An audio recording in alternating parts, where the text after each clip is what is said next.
वालेकुम वरहमतुल्लाहि वबरकातुहू। हमने पिछली क्लास में एलसीएम को फास्ट ट्रिक यानी बहुत ही कम वक्फे में कैसे एलसीएम को मालूम करना है इसके मुताल्लिक़ से मालूमात हासिल करे थे ताकि हमें एनएमएमएस, एनटीएससी और टीईटी जैसे एग्ज़ामों में मदद मिले। आइए आज हम उसी तरीके से एचसीएफ यानी हाईएस्ट कॉमन फैक्टर यानी आद्य आज़म मुश्तरक को दिए गए एदाद में कैसे पहचानें इसे जानने की कोशिश करते हैं।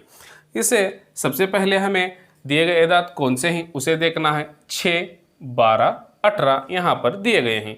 इन तमाम नंबर्स में सबसे छोटा नंबर कौन सा है इसे पहचानना है। इससे पहले हमें एक बात को यहाँ पर ज़हन नशीन कर लेनी है कि हमने पिछले क्लासों में वीडियोस बनाए थे फैक्टर्स के मुताल्लिक़ से, अज्ज़ाए ज़रबी के मुताल्लिक़ से, उसके मुताल्लिक़ से एचसीएफ मालूम करने से पहले हमें फैक्टर्स क्या हैं, क्योंकि एचसीएफ का माना होता है हाईएस्ट कॉमन फैक्टर, आद्य आज़म मुश्तरक।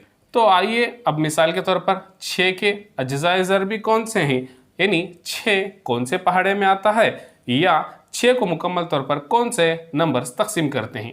1, 2 मुकम्मल तौर पर तकसीम करता है, 1 तकसीम करता है और 2 तकसीम करता है। 3 भी मुकम्मल तौर पर तकसीम करता है, 3 1 3, 3 2 6 और दूसरा अदद इसके अंदर आने वाला 6 होता है। इसी तरीके से 12 है। 12 के अज्ज़ाए ज़रबी कौन से हैं? 1 2 से मुकम्मल तौर पर तकसीम होता है, 3 से मुकम्मल तौर पर तकसीम होता है, 3 चौक 12 होता है, 4 से तकसीम होता है, इसी तरीके से 6 से तकसीम होता है, फिर 12 से तकसीम होता है। और हमारा तीसरा अदद जो है 18 है। 18 कौन से एदाद से तकसीम होता है, वो उसके अज्ज़ाए ज़रबी हैं। अगर अज्ज़ाए ज़रबी के मुताल्लिक़ से आपको तफसील से मालूमात चाहिए तो वीडियो को एचसीएफ और एलसीएम में और फैक्टर्स के मुताल्लिक़ से जो बताया गया है उसके अंदर तफसील से बताया गया है, आप उसे देख सकते हैं। यहाँ पर मुकम्मल तौर पर तकसीम करने वाले अदद 1, 2 से मुकम्मल तौर पर तकसीम होता है, 3 से मुकम्मल तौर पर तकसीम होता है, 4 से नहीं होता, 5 से नहीं होता, हाँ 6 से तकसीम होता है, 7 से नहीं होता, 8 से भी तकसीम नहीं होता, हाँ 9 से तकसीम होता है, फिर एकदम 18 से तकसीम होता है। अब हमने अज्ज़ाए ज़रबी को लिखा, 6 के अज्ज़ाए ज़रबी और 12 के अज्ज़ाए ज़रबी और 18 के अज्ज़ाए ज़रबी। अब हमने मालूम किया H का माना हाईएस्ट, कॉमन यानी मुश्तरक। मुश्तरक किसे कहते हैं? तीनों के अज्ज़ाए ज़रबी में मुश्तरक कौन कौन हैं? 1 है, 2 है, 3 है, फिर 6 है, जो तीनों में मौजूद है।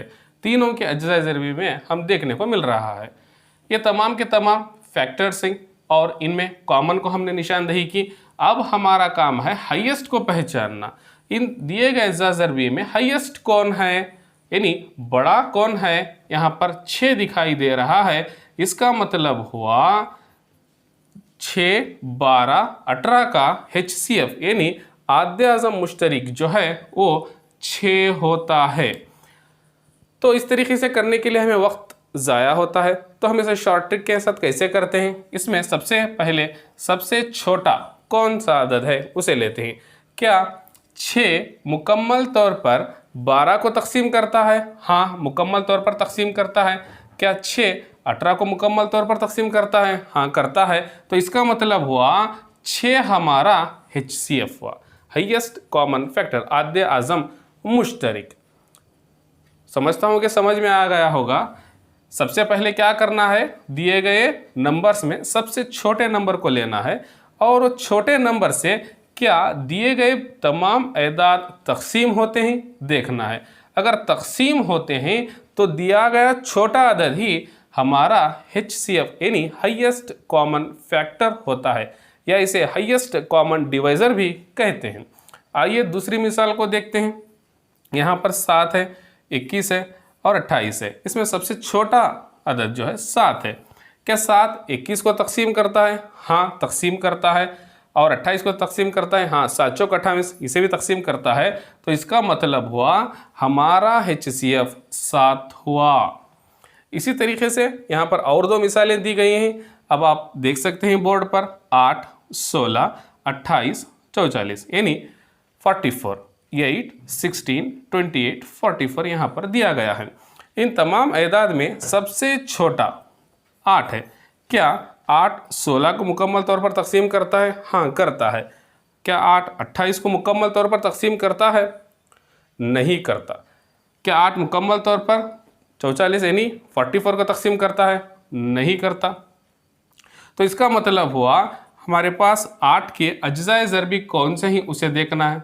8 के अज्जाए ज़रबी कौन से हैं? 8 है, फिर कौन सा है? 4 है, फिर कौन सा है? 2 है, फिर कौन सा है? 1 है। ये तमाम के तमाम 8 के अज्जाए ज़रबी हैं। अब हमने जांच की कि 8 से तो ये तीनों एदाद तकसीम नहीं होते, तो इसका मतलब हुआ हमें नेक्स्ट अज्जाए ज़रबी की तरफ जाना है। 4 लेंगे। 4 से क्या 16 तकसीम होता है? आइए देखते हैं। 4 1 4, 4 4 16, हाँ मुकम्मल तौर पर तकसीम हुआ। 28 क्या 4 से तकसीम होता है? हाँ, 7 चौक 28, क्या 44 यानी 44 4 से तकसीम होता है? हाँ, मुकम्मल तौर पर ये भी तकसीम होता है। तो इसका मतलब हुआ हमारा HCF जो है वो 4 हुआ। उम्मीद करता हूँ कि आपको समझ में आया होगा। सबसे पहले हमें क्या करना है? सबसे छोटे अदद को देखना है। अगर छोटे अदद से दिए गए अदद तकसीम होते हैं तो वही हमारा HCF है। अगर नहीं तो हमें क्या करना है? दिए गए छोटे अदद के अज्जाए ज़रबी को लिखना है, यानी फैक्टर्स को लिखना है और इनमें से तकसीम करते हुए जाना है। जैसा कि मैंने किया, 8 से तकसीम किया था, बहुत सारे अदद तकसीम नहीं हुए तो हमने 8 को छोड़ा, फिर 4 को लिया। 4 से मुकम्मल तौर पर तमाम के तमाम तकसीम हुए, तो यही हमारा हाईएस्ट कॉमन फैक्टर यानी HCF हुआ। अगर हम इसकी अच्छी तरीके से मश्क करेंगे तो हमें देखते ही हमें HCF को बता सकते हैं। आइए और एक मिसाल को हल कर। यहाँ पर 30 है, 42 है, 135 है। इन तमाम में सबसे छोटा अदद कौन सा है? 30 है। क्या 30 42 को तकसीम कर सकता है? नहीं कर सकता। क्या 135 को तकसीम कर सकता है? नहीं कर सकता। तो हम 30 के अज्जाए ज़रबी देखते हैं। 30 के अज्जाए ज़रबी 30, 15, 10, 6, 5, 3, 1 हैं। तो अब हमें 30 के बाद कौन सा बचा? 15। क्या 15 से 42 को तकसीम कर सकता है? नहीं करता। तो इसका मतलब हुआ 15 भी हमारा HCF नहीं है। आइए देखते हैं 10 के पहाड़े में क्या 42 आता है? क्या 10 42 को तकसीम करता है? नहीं करता। क्या 6 के पहाड़े में 42? हाँ, 6 7 42 तो आता है, लेकिन 135 नहीं आता। इसे भी निकाल देते हैं।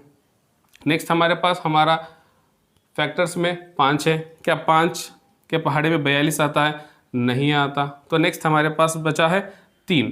क्या 3 42 को मुकम्मल तौर पर तकसीम करता है? 3 1 3, 3 1 3, 3 चौक 12, हाँ तो मुकम्मल तौर पर तकसीम करता है। क्या 135 को भी इसी तरीके से तकसीम करता है?